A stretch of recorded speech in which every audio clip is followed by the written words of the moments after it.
नमस्कार, good news Bharat में आप सभी दर्शकों का स्वागत है। मैं संजीव शर्मा और आइए देखते हैं गुड न्यूज़ भारत पर आजमगढ़ की खबरें फटाफट अंदाज में।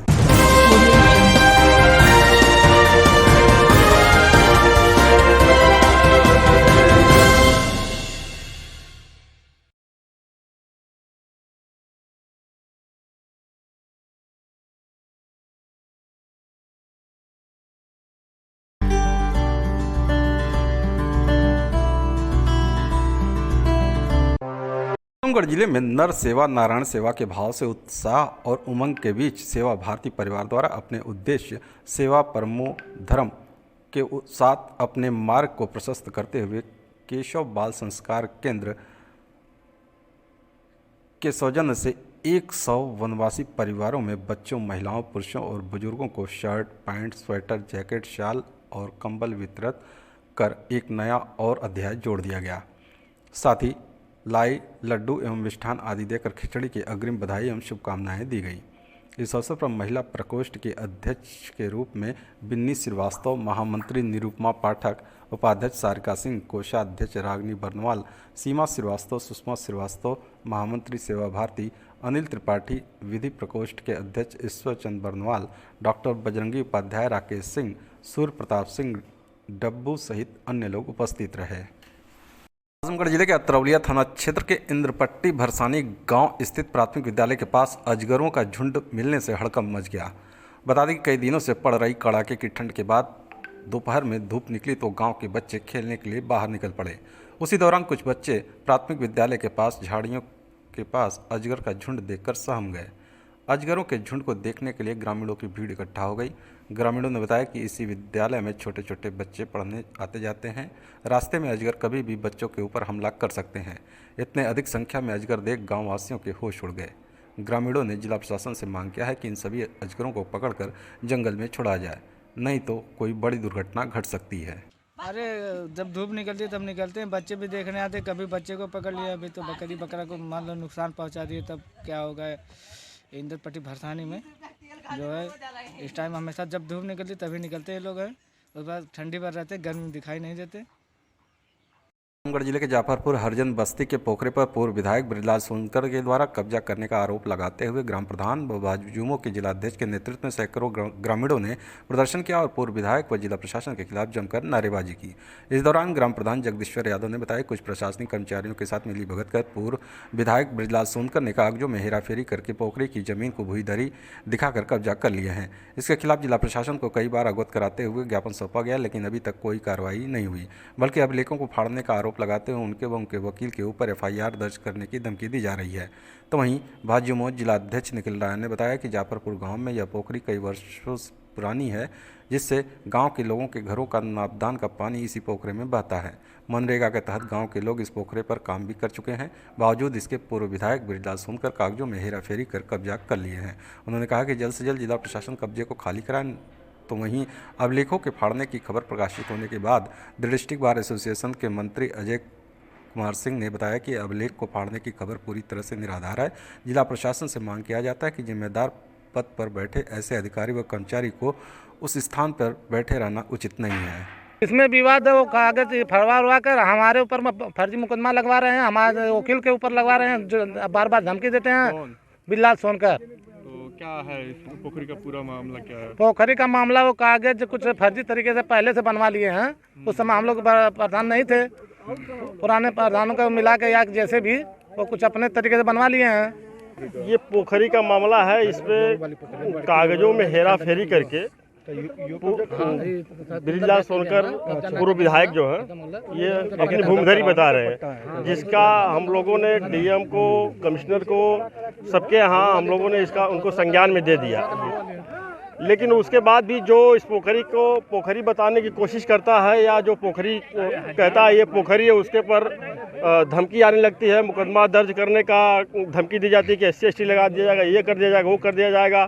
पर कब्जा कर रहा है और इन लोगों ने लगातार इसके खिलाफ आंदोलन किया, फिर भी प्रशासन को यह समझ में नहीं आया कि ये पोखरा है। लोग इसको अपना भूधरी बताकर इसको कब्जा कर रहे थे, जबकि इस पे मनरेगा के तहत प्रधान के मनरेगा के तहत प्रधान के खाते से भी पैसा गया है और शासन प्रशासन से भी मनरेगा के तहत इसमें पैसा आया है। लोगों ने इसमें काम किया है, उन्होंने अपना मनरेगा का कार्ड भी दिखाया। कृत्य कर रहे हैं, इस पर प्रशासन को इसका संज्ञान लेना चाहिए। लेकिन यह सब गांव में घूम घूम कर अवैध जो ज़मीनें हैं, जहां गरीब है, जहां गरीब तबके के लोग हैं, उनको हटाकर उसका कब्जा करने का काम इस तरह का जो है अधिकारी और इस तरह के जो बृजलाल सोनकर जैसे भ्रष्ट जो है विधायक जो अपने आप को बताते हैं जनता का सेवक है, इसी प्रकार का काम कर रहे हैं। खतौनी में कई मोहाल हैं और नायब जमाबंदी ने भ्रमवश खाता संख्या 67 के बारे में रिपोर्ट दे दिया था, जबकि खाता संख्या 67 जो है खतौनी में मौजूद है, जीर्ण शीर्ण अवस्था में है और इस रिपोर्ट के साथ ही उस खाता संख्या 67 की छाया प्रति भी लगी हुई है। कम बिना जांचे परखे इस तरह का आरोप लगाने के पूर्व अपने सक्षम अधिकारी को आप रिपोर्ट दिखा लेते, जांच लेते। क्या इसमें सच्चाई क्या है? सच्चाई जो रिपोर्ट में आई हुई है स्पष्ट है। इससे इन्होंने खुद रिपोर्ट लिखकर 7/31 को भेजा है कि पन्ना जो आरोप लगाए थे ये मौजूद है। तो जब उन्हीं की रिपोर्ट है तो हम तो इस रिपोर्ट को मानते हैं, यही सच्चाई है। 1 जनवरी को शासकीय अधिवक्ता ओम प्रकाश पांडे एवं उनके सहयोगी हरिराम राजभर एडवोकेट द्वारा पन्ना फाड़ने एवं उलटफेर के संबंध में पूर्व नायब जमाबंदी की आख्या के आधार पर पुनः परीक्षण कराया गया, जिसमें ये पाया गया कि खाता संख्या 67 जो पोखरी है वो अभिलेखों में सुरक्षित नथी है। इसके अतिरिक्त उसमें और आगे के पन्ने फटे पाए गए, जो कि भ्रम की स्थिति में पूर्व नायबंदी द्वारा ने रिपोर्ट किया। आजमगढ़ जिलाधिकारी विशाल भारद्वाज ने समस्त उप जिलाधिकारियों को एवं तहसीलदारों को तत्काल विवादित भूमि के प्रकरणों को निस्तारित करने के निर्देश दिए हैं। उन्होंने कहा कि तालाबों, पोखरों एवं ग्राम सभा की जमीन से तत्काल अवैध अतिक्रमण को हटाना सुनिश्चित करें। जिलाधिकारी ने कहा कि जरूरतमंद, असहाय व गरीबों को अतिक्रमण हटाने पर परेशान न किया जाए। जिलाधिकारी ने कहा कि सभी उप जिलाधिकारी एवं तहसीलदार अपने अपने कोर्ट के पुराने केसों की सूची तैयार कर प्राथमिकता से निस्तारित कराना सुनिश्चित करें। उन्होंने कहा कि अगले 3 महीने के अंदर अभियान चलाकर सभी पुराने केसों का निस्तारण सुनिश्चित किया जाए। जिलाधिकारी ने यह निर्देश कलेक्ट्रेट सभागार में राजस्व विभाग के कार्यों की समीक्षा के दौरान समस्त उप जिलाधिकारियों एवं तहसीलदारों को दिए। उन्होंने कहा कि 122B व 229B के मुकदमों को प्रत्येक दशा में निस्तारित करना सुनिश्चित करें। उन्होंने कहा कि शीर्ष प्राथमिकता के साथ गांव में जाकर दोनों पक्षों को बुलाकर समझौता कर निस्तारण कराया जाए। जिलाधिकारी ने विद्युत देय, बैंक RC, स्टाम्प देय RC, वाणिज्य कर RC एवं राइस मिल के RC की वसूली निर्धारित लक्ष्य सापेक्ष करने के निर्देश दिए। उन्होंने कहा कि जो RC वसूली योग्य नहीं है उसको तत्काल वापस करें, पेंडिंग में न रखें। उन्होंने कहा कि ऑडिट आपत्तियों, पेंशन प्रकरणों एवं कर्मचारियों के विरुद्ध विभागीय कार्रवाई का निस्तारण समय से सुनिश्चित किया जाए।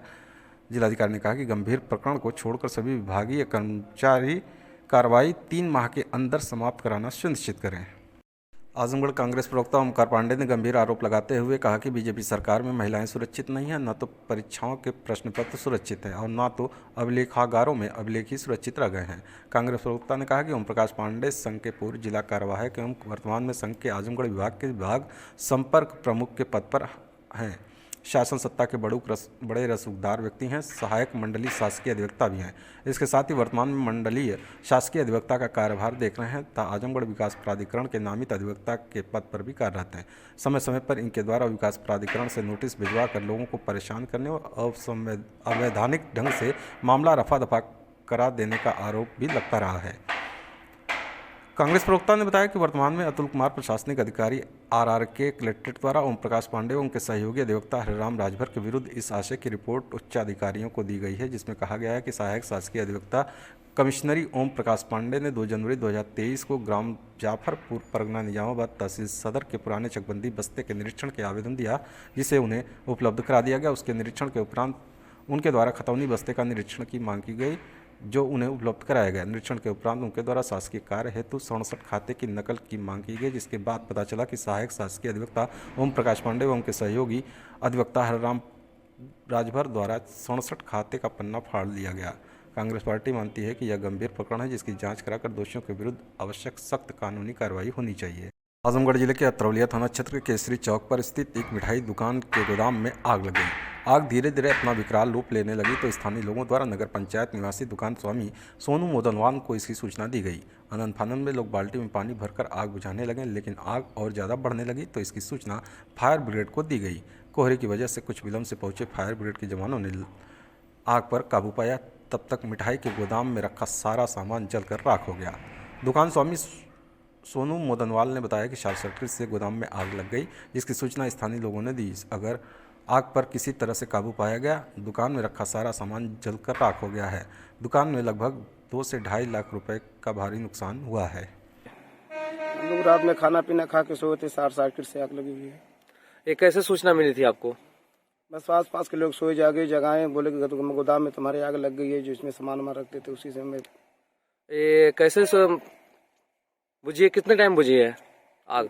ये लमसम 3-4 बजे के बीच में। फायर ब्रिगेड आई थी, इसके बारे में बताइए। फायर आधी से आधी आग बुझ चुकी थी, वैसे आधा हिस्सा ही बचा था, तब जाके फायर ब्रिगेड आई है। कितने का नुकसान हुआ होगा? ये लमसम 2-2.5-3 लाख के बीच में। आजमगढ़ जिले के अतरौलिया थाना प्रभारी परमेंद्र कुमार सिंह द्वारा एक नई पहल की शुरुआत की गई, जिसके अंतर्गत थाने के सभी पुलिसकर्मियों को super cop of this month के अंतर्गत माह के प्रथम 15 दिन में अच्छा कार्य गुड वर्क करने वाले पुलिसकर्मी को पुरस्कार स्वरूप 500 रुपये की नगद धनराशि व थाने पर पियानो नंबर समेत पुलिसकर्मी को फोटो लगाई जाएगी, जिससे पुलिसकर्मियों का मनोबल बढ़ाया जा सके। थाना परिसर में थाना प्रभारी परमेंद्र कुमार सिंह ने सभी पुलिसकर्मियों को इसके बारे में विस्तार से बताया। इसी क्रम में जनवरी माह के प्रथम 15 दिन के मध्य डाक रनर के रूप में अनुशासित रहते हुए अच्छा कार्य करने वाले आरक्षी राजेंद्र कुमार को super cop of this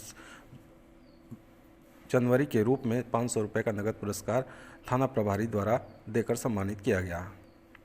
Azamgarh जिले के रिक्शा स्टैंड कलेक्ट्रेट कचहरी पर राष्ट्रीय पिछड़ा वर्ग मोर्चा के नेतृत्व में ओबीसी का आरक्षण बहाल करने के संबंध में धरना प्रदर्शन किया गया। साथ ही राज्यपाल को जिलाधिकारी के माध्यम से ज्ञापन सौंपा गया।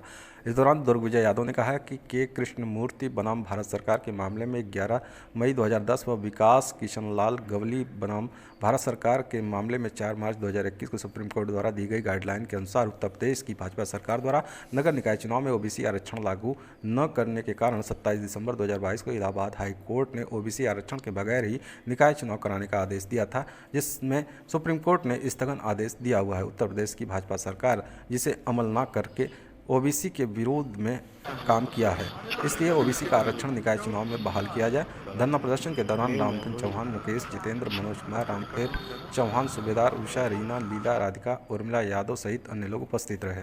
नगर निकाय चुनाव में ओबीसी का आरक्षण समाप्त कर दिया गया और उत्तर प्रदेश की सरकार अगर चाहिए होती तो ट्रिपल टेस्ट करवा करके ओबीसी आरक्षण को बाहर डिक्लेयर करती तो शायद हाई कोर्ट इलाहाबाद का कोई फैसला नहीं आता। इसलिए हम मांग करते हैं ट्रिपल टेस्ट करवा करके तब ओबीसी का जो है आरक्षण बहाल किया जाए नगर निकाय चुनाव में। ट्रांसजेंडर को लेकर क्या कहना है आपका? ट्रांसजेंडरों को जो 27 दिसंबर का फैसला है उनको ओबीसी में शामिल कर दिया गया। ऐसे ही ओबीसी अपनी जनगणना को लेकर मांग कर रहा है, अपने आरक्षण को लेकर मांग कर रहा है, तो उसके कोटे में जो है किसी और को घुसा दिया जाए तो दोनों के साथ अन्याय हो गया। ट्रांसजेंडरों को अलग व्यवस्था देनी चाहिए, ओबीसी की जो व्यवस्था है उसको अलग देना चाहिए। आजमगढ़ जिले के निजामाबाद तहसील के उप जिलाधिकारी रवि कुमार और तहसीलदार राजू कुमार का शासन द्वारा तबादला कर दिया गया। रवि कुमार को फूलपुर तहसील का अतिरिक्त प्रभार, तहसीलदार राजू कुमार को मेहनगर तहसील का कार्यभार सौंपा गया है। निजामाबाद के नए एसडीएम की जिम्मेदारी विनय प्रभाकर और नए तहसीलदार का कार्यभार कुंदन राज कपूर को सौंपा गया है। बता दें कि अपनी मांगों को लेकर 10 दिनों से भूख हड़ताल पर बैठे बुजुर्ग दंपत्ति को जबरिया एसडीएम निजामाबाद द्वारा गाड़ी में लादकर उनके घर पहुंचा दिया गया था। विदित हो कि निजामाबाद थाना क्षेत्र के बुद्धसेनपुर गांव निवासी लालचंद यादव अपनी पत्नी रमावती के साथ दबंग भूमाफियाओं द्वारा फर्जी तरीके से अमल दरामद कराने का आरोप लगाते हुए धरने पर बैठे थे। दंपति का धरना जिला मुख्यालय पर कलेक्ट्रेट के सामने स्थित अंबेडकर पार्क में चल रहा था। 4 जनवरी को दोपहर में एसडीएम निजामाबाद मैफोर्स मौके पर पहुंचे और जबरिया उन्हें पुलिस की गाड़ी में लाद कर लेकर चले गए और उन लोगों को उनके घर पहुंचा दिया। आजमगढ़ जिले में IRCTC की वेबसाइट हैक कर कंफर्म टिकट निकालने के आरोप में सीबीआई अपराध असूचना शाखा वाराणसी व आरपीएफ आजमगढ़ की टीम ने बिलरियागंज बाजार से एक युवक को गिरफ्तार किया। उसके पास से ई टिकट और प्रतिबंधित सॉफ्टवेयर बरामद किए। रेलवे सुरक्षा बल आजमगढ़ के उप निरीक्षक संजय शुक्ला, लोकनाथ गुप्ता व CIB वाराणसी के उप निरीक्षक हरीश चंद ने अपने साथियों के साथ रविवार को बिलरियागंज बाजार स्थित सागर ट्रेवल्स पर छापेमारी की। इस दौरान भगतपुर गांव निवासी संचालक माता प्रसाद को रेलवे आरक्षित ई टिकटों के अवैध कारोबार के जुर्म में हिरासत में लिया। उसके पास से कुल 14 व्यक्तिगत ID मिली। आरोपी IRCTC का एजेंट ID और पर्सनल ID से आरक्षित रेल ई टिकट को प्रतिबंधित सॉफ्टवेयर की मदद से बनाकर तत्काल टिकट पर 500 रुपये और एजेंट ID पर 100 से 150 रुपये अतिरिक्त लेकर बेचता था। पुलिस ने उसके पास से 23 आरक्षित टिकट बरामद किए, जिसकी कीमत कुल 13,018 रुपये है, जिसमें 9 की यात्रा शेष बची है। पुलिस ने अपराध में प्रयुक्त उपकरण व 2 प्रतिबंधित सॉफ्टवेयर, सिक्का व नेक्सस बरामद किए हैं।